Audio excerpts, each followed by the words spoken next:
मामा एपटे आपन केमिति लागला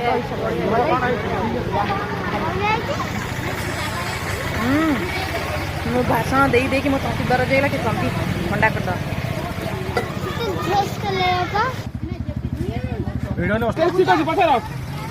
बहुत बढ़िया दास मौसा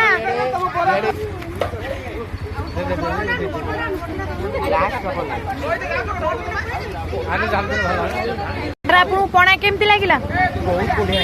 भल लगिला ताले आम काम सफलता मिला आपण मान खुशी है भारी खुशी लगिला